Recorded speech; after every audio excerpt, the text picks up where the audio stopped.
جنسی مساوات اور جنڈر بیلنس، جنسی توازن کی کلیسیا کے اندر میں بہت حمایت کرتا ہوں، اور بھی بہت ساری باتیں ہیں، لیکن یہ عوامی نقطہ نظر سے ہر بات کو دیکھتا ہوں، لوگوں کی نظر سے، اور کلیسیا میں صنفی مساوات کا قائل ہوں، جنڈر بیلنس۔ صحیح۔ فادر جی، آپ مجھے یہ بتائیے کہ جس طرح آپ نے ابھی کہا کہ آپ کیتھولک بائبل کمیشن کو لیڈ کر رہے ہیں اس وقت، مجھے آپ سے یہ پوچھنا ہے کہ آپ کافی دیر سے اس کام کو لے کے چل رہے ہیں، اور پوری دنیا میں بائبل مقدس کو پہنچانے کی ذمہ داری بھی ہے ہر ادارے کے پاس۔ آج تک آپ کا ایکچولی کیتھولک بائبل کمیشن کا کیا ویژن ہے، اس کا کیا مشن ہے، اور ہم جاننا چاہیں گے کہ آپ لوگوں کے نیکسٹ فیوچر پلانز کیا ہیں؟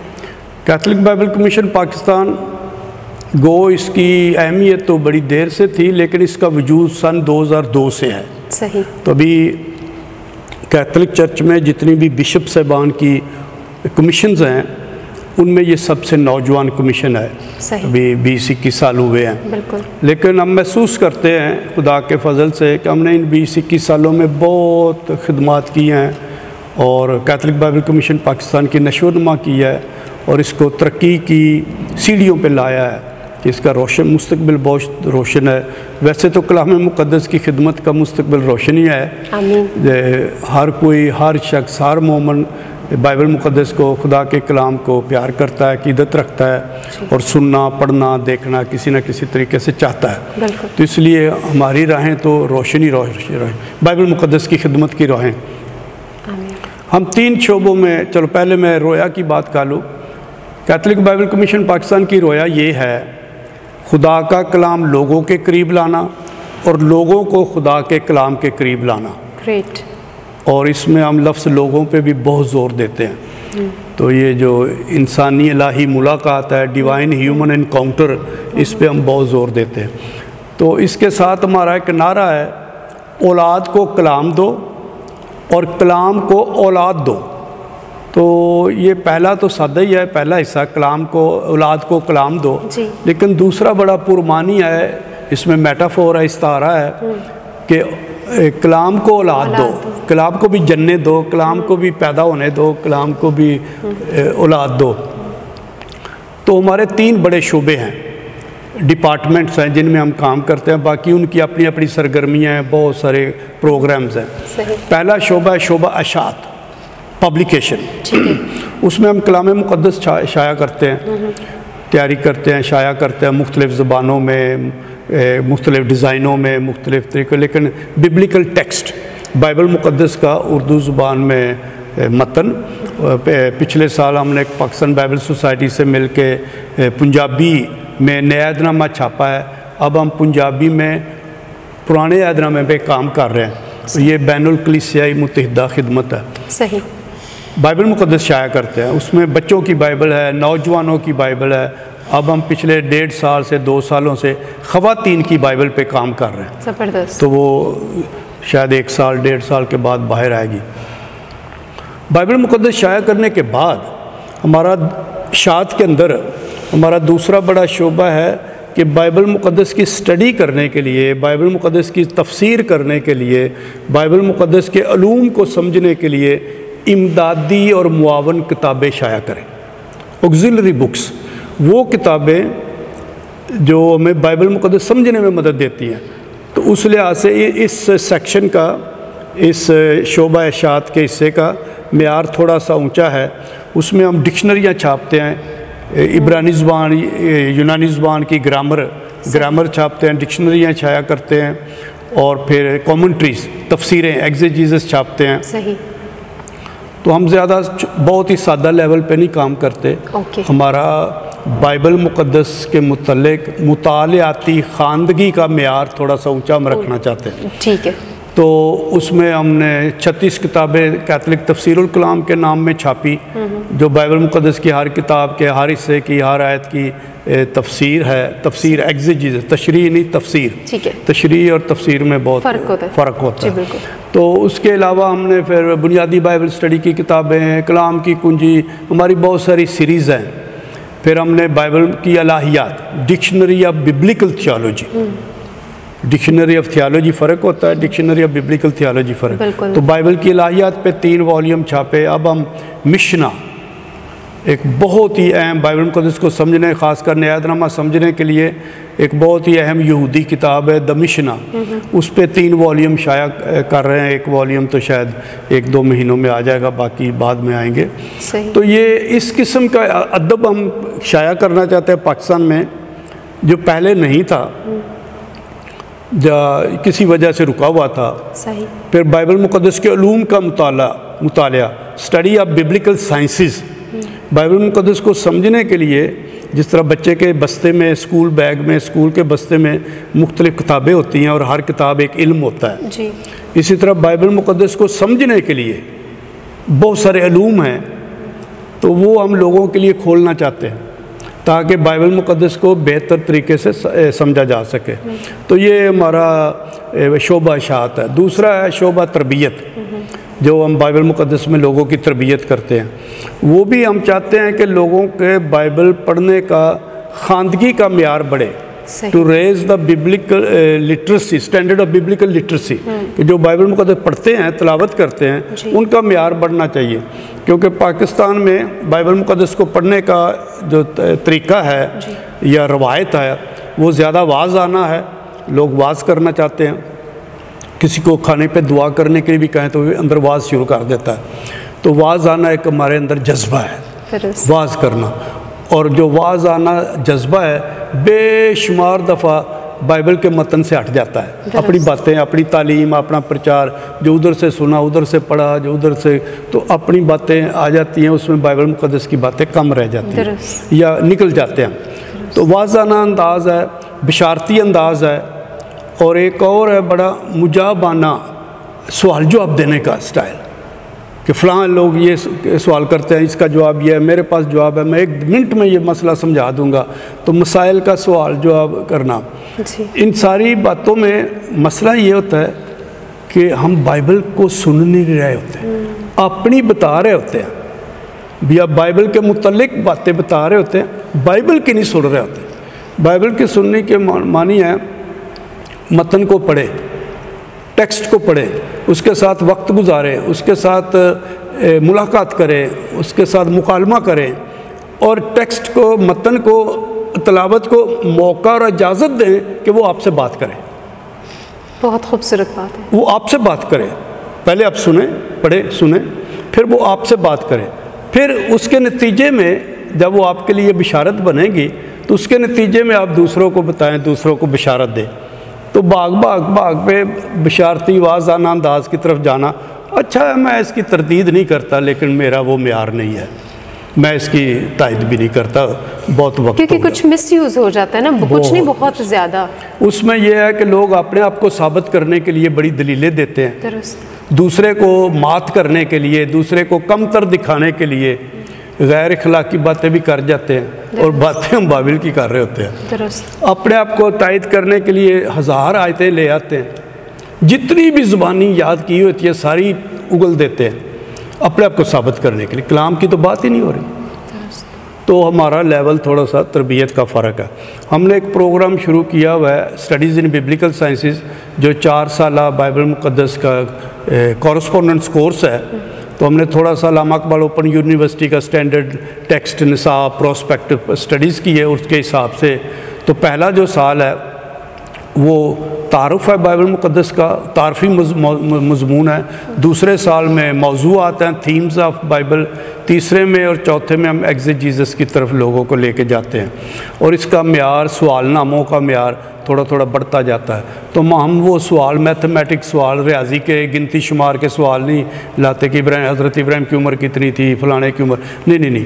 تو ہم لوگوں کو مطالعہ کی طرف لے کے جانا چاہتے ہیں، گہرا مطالعہ کی طرف. بہرحال تو یہ ہمارا ایک تربیتی ہے. اس کے علاوہ ہم بہت سارے سیمینارز کرتے ہیں، کبھی کبھی 10 دنوں کا عبرانی زبان، یونانی زبان، لاطینی زبان، یہ جو 3 بائبل مقدس کی زبانیں ہیں، ان کا مطالعہ بھی کراتے ہیں.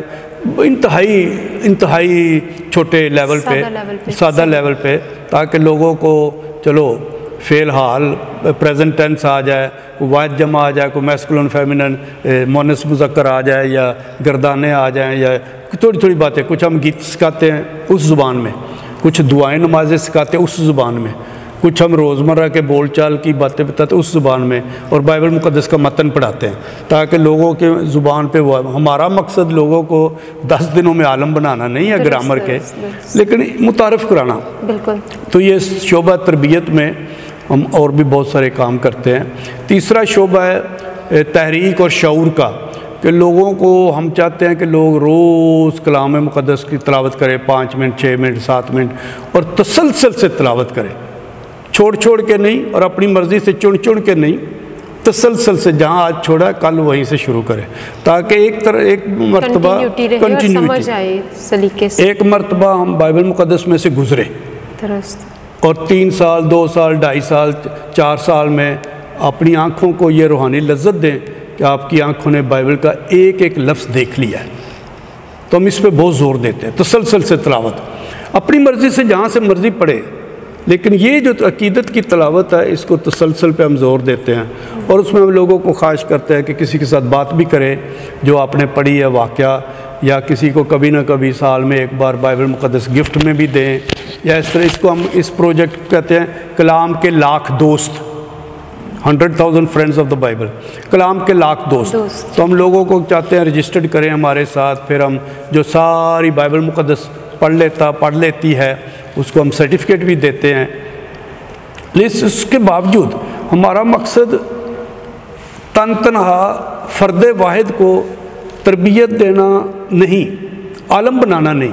ہمارا مقصد ہے جو بھی پاک کلام پڑھے وہ اپنی کمیونٹی میں جائے، برادری میں جائے، اپنی فیملی میں، خاندان میں، رشتہ داروں میں کوئی نہ کوئی بائبل کی بات کرے. یہ نہیں، ہمارا مقصد پریچر بنانا نہیں ہے، لیکن ہمارا مقصد ہے 3 مقاصد ہے. پہلا مومن بنانا، دوسرا محبت کرنے والا بنانا، اور تیسرا محرک مشنری اینیمیٹر بنانا. تو بائبل مقدس کو پڑھے، ایمان لائے، دوسرا بائبل مقدس کو محبت کرے. عقیدت سکی پکی عقیدت تو بہت ہے، لیکن صحیح معنوں میں جو کلام اندر لکھا گیا نا، چلو بائبل مقدس کی ایک ظاہری اور خارجی عقیدت بھی ہے، اس کو چومنا صاف کرنا ٹھیک ہے، لیکن اندر جو کلام وہ تو کتاب کی عقیدت ہے، پر اندر جو کلمہ ہے اس کی بھی عقیدت ہونی چاہیے، یعنی اس کو سمجھ کر اپنی زندگی میں اس پر عمل کرنا، اس کی بھی عقیدت ہونی چاہیے. تو ہمارا 3 مقاصد ہے جو تلاوت کرتے ہیں، کہ کلام کے محب بنے، محبت کرنے والے بنے، کلام کے مومن بنے، ایمان لانے والے بنے، اور کلام کے محرک بنے، کہ خود سے باہر، خود سے علاوہ کسی اور تک بھی کلام دے، اپنے رشتہ داروں میں، برادری میں، جہاں جہاں بھی ممکن ہے. تو تنہا شخص مومن نہیں ہو سکتا. مومن وہی ہوتا ہے جو برادری کے اندر مومن ہے، تنہا نہیں، آئسولیٹڈ، علیحدہ سے مومن نہیں ہوا جا سکتا. مومن معاشرے میں ہی ہوتا ہے. تو یہ 3 قسم کی ہماری خدمات ہیں اور شعبے ہیں، اور ان ہر شعبوں میں کئی ایکٹیویٹیز ہیں، سرگرمیاں ہیں، کئی اعمال ہیں جن میں ہم لگے رہتے ہیں. نئی ہم سال میں 3 دن مناتے ہیں لوگوں کو تحریک اور شعور دینے کے لیے کلام مقدس کے متعلق. ایک تو جنوری کا 3 اتوار آتا ہے، ہم اس کو خداوند کے کلام کا اتوار مناتے ہیں. تو وہ پوپ فرانسس نے ساری دنیا میں یہ قرار دیا کہ اس دن کلام کا اتوار منایا جائے، ساری دنیا میں کوئی نہ کوئی پاک کلام کی باتیں، پاک کلام کی. تو وہ ہم اشتہار چھاپتے ہیں، سارے پاکستان میں بھیجتے ہیں، کیتھولک کلیسیا کو کچھ نہ کچھ کرے. دوسرا ہے بہت بڑا دن ہے 30 ستمبر کو، اس دن مقدس جیروم کی عید ہوتی ہے، جس نے ساری بائبل مقدس کا ترجمہ کیا تھا. سن 420 میں وہ فوت ہوئے تھے. تو فوت ہونے سے پہلے انہوں نے ساری بائبل مقدس کا یونانی اور عبرانی کا لاطینی میں ترجمہ کیا تھا. تو مقدس جیروم ایک بہت بڑا نام ہے ساری کلیسیاؤں میں، پہلا شخص جس نے ساری بائبل مقدس کا ترجمہ کیا. اور ان کی خواہش تھی کہ جہاں کلمہ متجسد ہوا تھا، جہاں کلمہ پیدا ہوا تھا بیت لحم میں، وہیں میں بیٹھ کے ترجمہ کروں گا. تو انہوں نے کوئی 35-40 سال لیے، تو یہ ساری بائبل مقدس کا ترجمہ کیا. تو ان کی عید کلیسیا میں 30 ستمبر کو ہوتی ہے. تو اس دن ہم یوم کلام مناتے ہیں، day of the word of God, لوگوں کو تحریک دینے کے لیے. ایک اور عید ہے ہماری، تیسرا واقعہ 25 مارچ کو. تو 25 مارچ کو ہم کیتھولک کلیسیا اور کچھ اور کلیسیاں وہ عید مناتی ہیں جب یسوع مسیح کے پیدا ہونے سے 9 مہینے پہلے جبرائیل فرشتہ مقدسہ مریم کو پیغام دینے آئے تھے اور مقدسہ مریم نے ہاں کہا تھا. تو ہم لوگوں کو شعور دیتا ہے کہ آپ بھی پاک کلام کو ہاں کہیں اور اپنے فیملی میں اتارے, خاندان میں اتارے. اور بہت ساری ہماری اور چھوٹی چھوٹی شعور کی تحریکیں ہیں جس کے ذریعے ہم کلام مقدس لوگوں کے قریب اور لوگوں کو خدا کے کلام کے قریب لاتے ہیں. صحیح. فادر جی, آپ کیونکہ ہم آپ کو یوں بھی جانتے ہیں کہ آپ ہمارے مذہبی لیڈر ہیں. آپ وہ کوئی کسی بھی ڈینومینیشن سے ہو, کوئی کسی بھی, آپ سب ڈینومینیشنز کے لیے, سب لوگوں کے لیے رسپیکٹیبل لیڈر ہیں.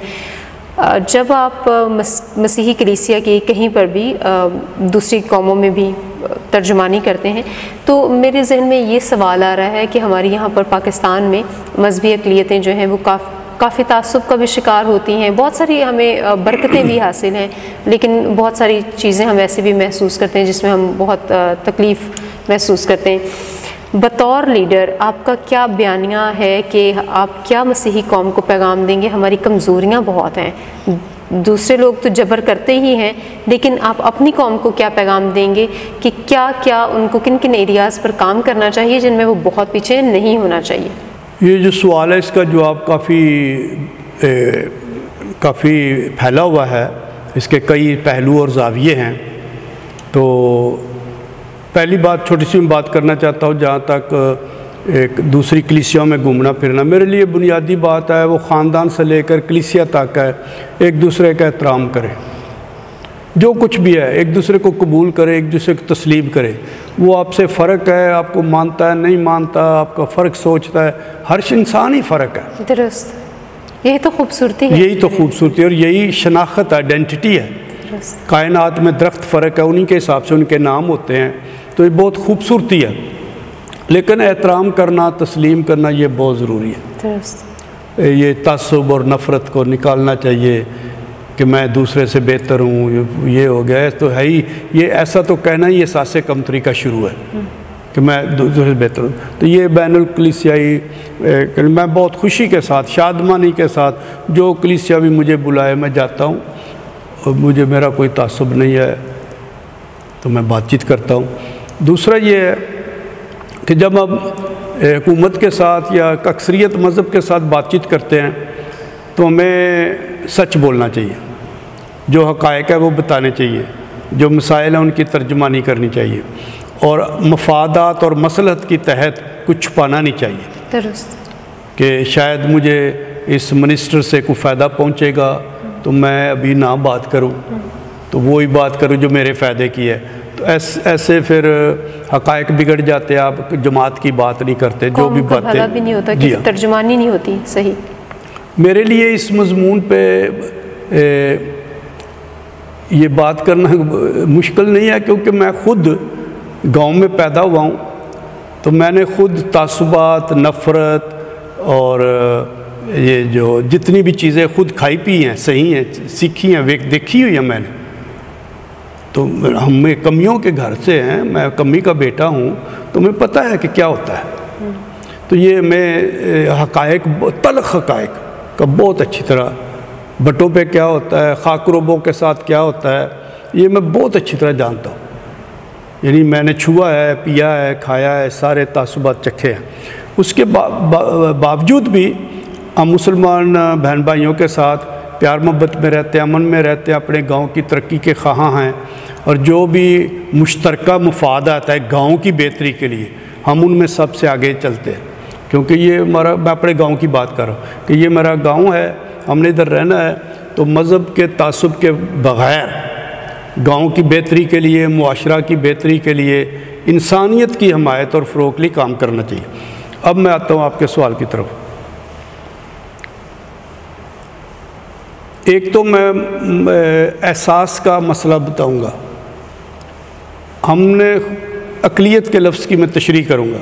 اقلیت کے لفظ کے, میں نے ایک میری کتاب ہے اقلیت کی الہیات, اس grace of being minority English میں بھی ہے, تو اس میں دو باتوں کا فرق بتانا چاہتا ہوں.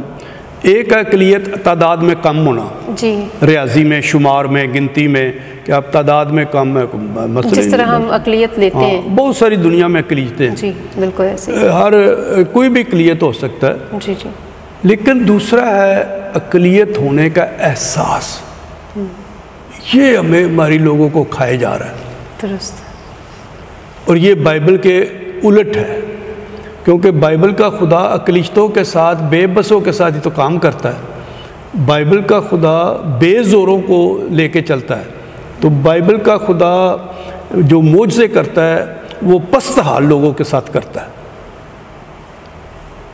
جو خود میں بڑے ہیں ان کو تو ضرورت ہی نہیں ہے، خدا کی بھی نہیں ضرورت، تو یہ کہنا کہ احساس کرنا کہ میں اقلیت ہوں، میں بے بس ہوں، میں کچھ نہیں کر سکتا، یہ خدا کی قدرت کو بے بس کرنا، اور علم الہیات کے حوالے سے یہ بہت بڑا خطرناک گناہ ہے کہ میں تو ہوں ہی ہوں، خدا بھی مجھ میں کچھ نہیں کر سکتا، کہ خدا بھی میرے وسیلے کچھ نہیں کر سکتا۔ تو ہم اقلیتوں کے لیے سب سے بڑی بات، قائدین کے لیے، رہنماؤں کے لیے، پاسبانوں کے لیے بھی، جماعت کے قائدین کے لیے، سماجی رہنماؤں کے لیے سب سے اہم بات یہ ہے کہ ہم اقلیت ضرور ہیں، یہ ایک حالات ہے، حقائق ہے، ہم نمبر میں، تعداد میں تھوڑے ہیں، لیکن جو اقلیت ہونے کا احساس ہے اس سے اپنے لوگوں کو نکالیں، اور نوجوان بھی خود کو نکالیں کہ ہم نمبر میں تھوڑے ہیں، تعداد میں تھوڑے، ٹھیک ہے، ایک مذہب ہمارا فرق ہے، ٹھیک ہے، پر اب سب کچھ ہے ہمارے پاس، جو کوئی خدا ہمارے ذریعے بہت کام کر سکتا ہے۔ باقی سب سے بڑی بات تو تعلیم کی ہے، ایک بنیادی سی بات ہے، تعلیم ہوگی، شعور ہوگا، انسان اپنی شخصیت میں نکھار آئے گا، اس میں ایک المیہ ہے، لیکن میں المیہ کی بات کر رہا ہوں، اس پہ نوحہ نہیں کر رہا، کیونکہ میں کسی بھی بات پہ نوحہ نہیں کرنا چاہیے، کچھ نہ کچھ کرنا چاہیے، کہ ہمارے نوجوان جو لڑکے ہیں وہ تعلیم میں آگے نہیں جاتے، راہ میں کم ہو جاتے ہیں، کالج تک، یونیورسٹی تک نہیں جاتے۔ اور دوسرا المیہ ہے اقتصادی، کہ جو بی اے کر لیتا ہے اس کی پہلی خواہش ہوتی ہے، کر لیتی ہے یا کر لیتا ہے، اس کی پہلی خواہش ہوتی ہے نوکری کرے، کیونکہ گھر کا کام چلانا ہے، کچھ آمدن ہونی چاہیے، کوئی معاوضہ ہونا چاہیے، تاکہ گھر میں مالی پرابلم بہت ہے، مسائل بہت ہیں، بنیادی سہولتیں نہیں ہیں، اور بہت ساری باتیں، تو ہم زیادہ اعلیٰ طریقے سے پڑھ بھی نہیں سکتے۔ کچھ لوگ ہیں، مثالیں ہیں ہماری کمیونٹی میں، کوشش کرتے ہیں، پرائیویٹ پڑھتے ہیں، اور ان کی کوشش رنگ لاتی ہے، پھل لاتی ہے، وہ جو پڑھتے ہیں ان کے ذریعے ان کی معیار بڑھتا ہے، ان کی مالی معاوضہ بھی، محنتانہ بھی، تنخواہ بھی بڑھتی ہے۔ کچھ مثالیں ہیں۔ غربت ہمارا بہت بڑا مسئلہ ہے، کیونکہ جب غربت ہی نہ جان چھوڑے تو اور آپ کیا سوچیں گے؟ درست، تو یہ ایک مسئلہ ہے، لیکن یہ ابھی تو نہیں ہم اس پہ بحث کر سکتے، ہمارے لوگ غربت کی لکیر سے بھی نیچے ہیں، تو یہ ایک بہت دکھ دینے والا نقطہ ہے۔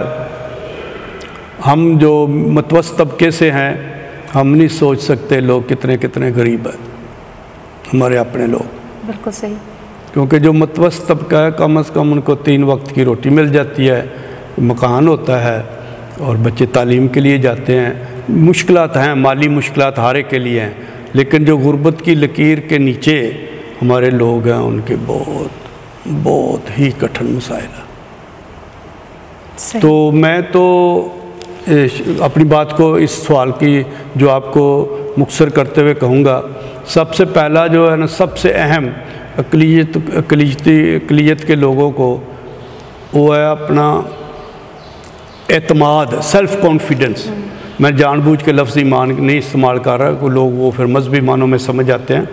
اپنے آپ پہ یقین کرنا کہ میں کچھ نہ کچھ کر سکتا ہوں، کر سکتی ہوں، اور اس یقین کے ساتھ آگے بڑھنا، جیسے علامہ اقبال کہتے ہیں، یقین محکم، اتنا مضبوط یقین ہو اپنے آپ میں، سیلف کانفیڈنس، کہ کچھ نہ کچھ آگے کریں، کچھ نہ کچھ آگے کریں، آگے بڑھیں، آگے چلیں، اور شاید جب آپ آگے بڑھیں گے، آگے چلیں گے، کسی اور کا ہاتھ بھی تھام لیں گے، کسی اور کو بھی ساتھ لے چلیں گے۔ تو یہ اس کو آپ احساس کمتری کہہ لیں، احساس برتری کہہ لیں، اعتماد کا فقدان کہہ لیں، جو لفظ مرضی استعمال کر لیں، لیکن یہ ہمارے لوگوں کو بہت ضرورت ہے، کیونکہ جہاں یہ نہیں وہاں امید نہیں پیدا ہوتی، تو جہاں یہ نہیں وہاں مایوسی زیادہ ہوتی ہے، نا امیدی زیادہ ہوتی ہے کہ میں یہ بھی نہیں کر پایا، یہ بھی نہیں کر پائی، یہ اس کو ہاتھ لگایا تھا، یہ بھی نہیں ہوا، وہ بھی نہیں ہوا۔ تو اس میں ایک ہی ہے کہ بلند حوصلگی، حوصلے کو بلند کرے جو امید کو مضبوط کرتی ہے، اور اپنے آپ پہ کانفیڈنس، خود اعتمادی پیدا کرے اور زندگی کو آگے لے کے چلے، اور اگر آپ پہ خود اعتمادی آ گئی ہے تو کسی دوسرے کو بھی دے۔ درست۔ کچھ لوگ اس بات کو بے وجہ ایشو بھی بنا لیتے ہیں اپنی نااہلی کا، اور کہ یہ ہمارے ساتھ یہ ہو رہا ہے اور ہم اس لیے آگے نہیں بڑھ سکتے، حالانکہ جیسا کہ آپ نے کہا کہ اگر اپنے آپ پہ بھروسہ کیا جائے اور ان سارے مسائل کا لوگ شکار ہوتے ہیں لیکن اوور کم بھی کرنا چاہیے اور اس کا حوصلہ رکھنا چاہیے۔ فادر جی، آپ لکھاری ہیں بہت بڑے، اور یقیناً آپ کو تو شاید مجھے پتہ چلا کہ آپ تو اپنی کتابوں کا جتنی کو لکھا آپ نے ان کا اعداد و شمار بھی یاد نہیں رکھتے کہ کتنے لکھے، آپ نے بہت کام کیا۔ میرا جو، کیونکہ میں بھی کچھ رائٹنگ کا کام کرتی ہوں، تو ہر انسان کو کوئی فیوریٹ سبجیکٹ ہوتا ہے یا کچھ، تو کیونکہ آپ سارا ببلیکل کام کرتے ہیں، لکھائی کرتے ہیں اور اتنے بڑے مصنف ہیں، کوئی خاص مضمون جو آپ کے دل کے قریب ہو کہ مجھے اس پر کام کرنا بہت اچھا لگتا ہے یا مجھے اور کام کرنے کی ضرورت ہے؟ یہ اچھا، وہ پہلے میں تھوڑی سی بات بتا لوں۔ جی۔ میں اپنی کتابوں کی تعداد اس لیے نہیں بتاتا کہ وہ بے شمار ہے، لیکن مجھے اپنی کامیابیوں کو گننا پسند نہیں اعداد و شمار میں۔ صحیح۔ کیونکہ ایسا کرنے سے انسان میں تھوڑا سا تکبر آ جاتا ہے، تھوڑا سا اپنی اعلیٰ ظرفی کا زیادہ احساس ہونا لگ جاتا ہے۔ صحیح۔ اور آہستہ آہستہ کرتے کرتے جو اس میں خدا کا ہاتھ ہوتا ہے وہ کم ہوتا جا رہا ہے۔ صحیح۔ تو جو لوگ محسوس کرتے ہیں کہ یہ سب خدا میرے ذریعے کر رہا ہے، خدا مجھ میں کر رہا ہے، ان کو گننے کی، شمار کرنے کی ضرورت نہیں۔ تو میں ایسی گواہیوں کا اعتراف معترف نہیں ہوں۔ صحیح۔ کہ اپنی بتاتے جو میں نے یہ کیا، میں نے وہ کیا، تو اس میں خدا کا کوئی ہاتھ نہیں رہتا پھر۔ تو مجھے اس لیے نہیں پسند۔ بہت خوبصورت۔ کتابیں پتہ نہیں 5 یا 10 لکھی ہیں، لیکن مجھے گن کے بتانا نہیں پسند۔ لوگ پوچھتے ہیں جی آپ کو زبانیں کتنی آتی ہیں، مجھے نہیں پتا، آتی ہیں، ٹھیک ہے، میں کاؤنٹ نہیں کرنا چاہتا۔ آپ نے کیا کیا کام کیے ہیں اپنی 49 سالہ فادر ہونے میں، کیا کیا، تو میں گنتی شمار میں نہیں لانا چاہتا، وہ میرے خیال کے مطابق وہ ٹھیک نہیں ہے۔ بہرحال، تو میں کتابیں لکھتا ہوں، کافی سالوں سے مجھے شوق ہے لکھنے کا۔ کیا لکھتا ہوں، کیسے لکھتا ہوں، جو بھی ہے۔ تو پہلے میں بائبل مقدس پہ کتابیں، موضوعات پہ لکھتا تھا، کچھ سماجی موضوعات بھی ہوتے ہیں اس میں، لیکن بائبل مقدس پہ لکھتا تھا۔ پھر جب میں لبریشن تھیالوجی پڑھنے گیا تو پھر میرا ایکسنٹ، رجحان، مزاج، لب و لہجہ، لٹریری ڈکشن، وہ عوامی، مقامی اور انسانی آزادی کی الہیات کی طرف چلا گیا۔ بیس میرا بائبل ہی رہتا ہے کیونکہ میں نے اس میں تعلیم پائی ہے، لیکن میرا تیسری دنیا کی الہیات، تیسری دنیا کی تھیالوجی، یہ رجحان ہو گیا۔ اور اس کے اندر 2-3 اور رجحان نکل آئے۔ وہ رجحان تھے کہ کلیسیا اور سماج میں مساوات، خواتین اور مردوں میں مساوات، اس میں تھیالوجی، الہیات کے موضوعات اور بہت ساری باتیں۔ پھر کائنات کے بارے میں، کائنات اور معاشرت، کائنات اور ماحولیات، کائنات اور روحانیت، کائنات اور نسوانیت، یہ چند ایک ٹاپکس ہیں جن پہ میں لکھتا ہوں، بات چیت بھی کرتا ہوں۔ میرا ایک اور بڑا شعبہ ہے مقامی تاریخ نویسی۔ صحیح۔ کہ جو ہماری مقامی تاریخ ہے، کیونکہ ہم زیادہ باہر کی تاریخ اور خارجی باتیں کرتے رہتے ہیں، اپنی بھی ڈھونڈنی چاہیے۔ ہم کیا ہیں، ہمارے مشاہیر کیا ہیں، لوکل لوگ کیا ہیں جنہوں نے ہمیں ایمان دیا، ہمیں ایمان منتقل کیا، جنہوں نے ہمیں وہ خوبیاں دی جو آج ہم ہیں، تو ان کی تاریخ بھی لکھنی چاہیے۔ خواہ وہ چرچ میں زیادہ تاریخیں ہوتی ہیں اداروں کی یا مذہبی خادموں کی، عوام کی نہیں ہوتی، اور عوام ہی کلیسیا بناتی ہے۔ بالکل۔ لیکن جب تاریخ لکھنے کی باری آتی ہے تو وہ چرچی تاریخ ہوتی ہے، کلیسیائی تاریخ ہوتی ہے، پاسبانوں یا بلڈنگ کی، اس بلڈنگ کو 100 سال ہو گیا اس کی ہسٹری لکھے، تو عوام کی نہیں ہوتی جو اس بلڈنگ میں آئے گئے ہیں. تو یہ بھی ایک تاریخ نویسی، لیکن اس حوالے سے تو میں تاریخ نویسی کے حوالے سے بہت سے لوگوں سے متاثر ہوں. ڈاکٹر مبارک علی سے بہت متاثر ہوں. وہ پاکستان میں پہلے شخص ہیں جنہوں نے اردو میں عوامی نقطہ نظر سے تاریخ کو لکھا پڑھا. اس سے پہلے سرکاری اور درباری تاریخ ہوتی تھی. درباری تاریخ کے معنی ہے بادشاہ نے ایک مورخ بٹھایا ہوتا تھا، اس کو پیسے دیتے تھے، وظیفے دیتے تھے، اور قدرتی بات اس نے بادشاہ کی تاریخ لکھنی ہے، اور وہ اور بھی اس کی کامیابیوں کی، صحیح، ناکامیوں کی نہیں اور نہ ہی لوگوں کی. تو یہ ڈاکٹر مبارک علی کا بہت بڑا نام ہے. ایک اور شعبہ جس میں میں بہت لکھتا ہوں وہ ہے، میں چند ایک لوگوں کی روحانیت سے بہت متاثر ہوں. ایک مقدس فرانسس اسیسی ہیں، اٹلی کے 13ویں صدی کے مقدس ہیں. جی، انہوں نے بہت بڑی بات ہے، پھر میں کبھی بتاؤں گا. پھر ایک brother Charles, little brother Charles de Foucauld ہوئے ہیں، فرانس کے تھے، تو وہ الجیر کے صحرا میں انہوں نے شہادت دی. ان کی روحانیت مجھے بہت پسند ہے. پھر مدر ٹریزا اور عبدالستار ایدی سے میں بہت متاثر ہوں. مدر ٹریزا کو میں کئی دفعہ ملا ہوں، تو عبدالستار ایدی سے ان لوگوں کی جو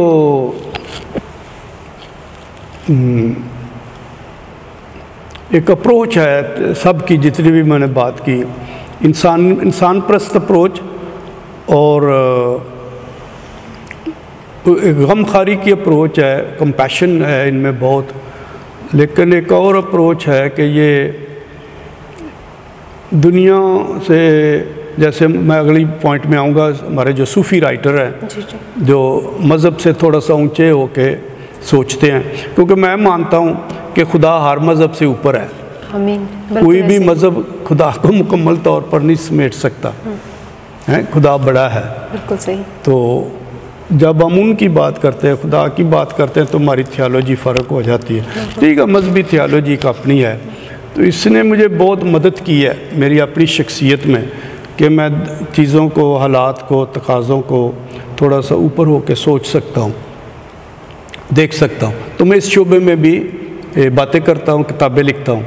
تو باقی کلچر، ایک مقامی کلچر میرا بہت بڑا شعبہ ہے جس پہ میں کتابیں لکھتا ہوں، مقامی ثقافت. صحیح. کیونکہ میں محسوس کرتا ہوں کہ مومن بننے سے پہلے، ایمان لانے سے پہلے انسان معاشرت میں رہتا ہے.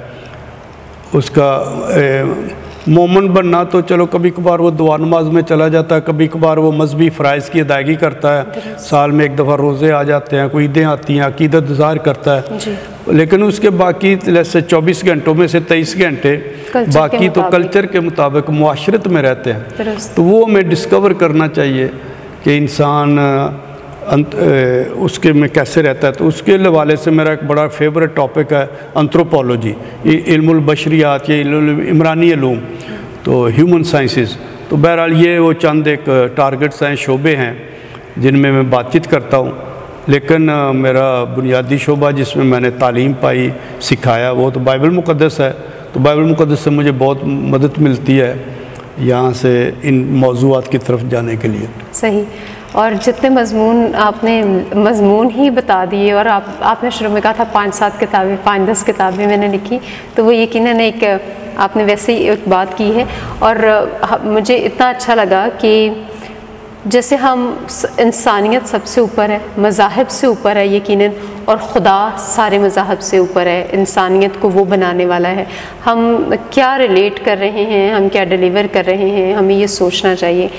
فادر جی، آپ سے جتنی دیر ہم بات کرنا چاہیں ہمارا دل نہیں بھرتا، لوگوں کا سنتے سنتے دل نہیں بھرتا، لیکن کیونکہ آپ ایک بہت مشہور شخصیت ہیں اور ہمارے لیے یہ عزت کی بات ہے کہ ہم ایک دوسرے شہر سے آئے، فادر جی نے ہمیں وقت دیا، اور فادر جی ہم آپ کے بہت شکر گزار ہیں آپ کے ساری وقت دینے کے لیے، آپ کے پیار کے لیے، محبت کے لیے، اور سب سے بڑی بات کہ اتنے بڑے انسان ہوتے ہوئے بھی ہم جیسے چھوٹے لوگوں کی بات سننے سے اور اتنے پیار سے پیش آنے کے لیے ہم آپ کے شکر گزار ہیں. اتنی ساری چیزیں ہم نے آپ سے سیکھی، اور میسیج وہی ہے کہ جس طرح سے آپ کی زندگی سے ہم سیکھتے ہیں کہ انسان اگر انسانی دائرے میں رہے تو وہ بہت کچھ کر سکتا ہے، بجائے اس کے کہ وہ اپنے آپ کو بانٹ کر رکھے. آپ کا بہت بہت شکریہ. میں بھی آخر میں بات کرنا چاہتا ہوں، ہم سب انسان ہیں اور مساوی ہیں خدا کی نظروں میں اور قابل احترام ہیں. عمر ہماری جو مرضی ہو, کوئی 6 سال کا بچہ ہے, 4 سال کا, 2 سال کا بچہ ہے, کوئی بزرگ ہیں, عہدے درجے خدمتیں فرق کام ذمہ, لیکن ہم سب انسان ہیں اور ہر ایک کو انسان جیسا احترام دینا چاہیے کیونکہ وہ خدا کی طرف سے ہے.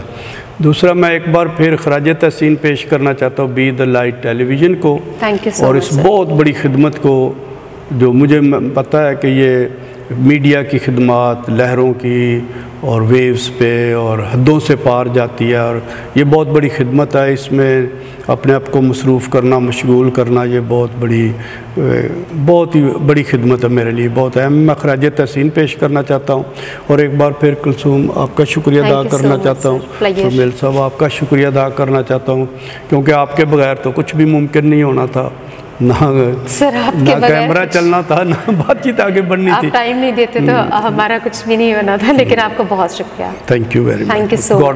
God bless you sir. Thank you so much. Viewers, امید ہے آج کا پروگرام آپ کو پسند آیا ہوگا. فادر جی کی شخصیت اتنی بڑی ہے کہ ہم ان کو چند منٹوں میں پرو نہیں سکتے, لیکن امید ہے کہ ہم جتنا ان سے بات کر پائے, وہ مصروف شخصیت ہیں, ہم جتنا بات کر سکتے تھے ہم نے کی. اپنی آراء سے ہمیں ضرور آگاہ کیجیے گا. دیکھتے رہیے Be the Light Television. God bless you. God bless Pakistan.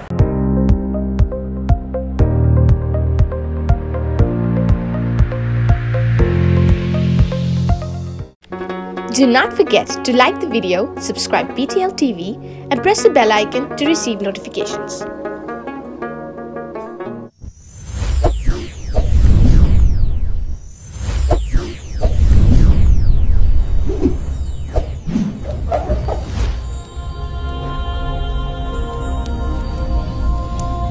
Jesus is the light of the world.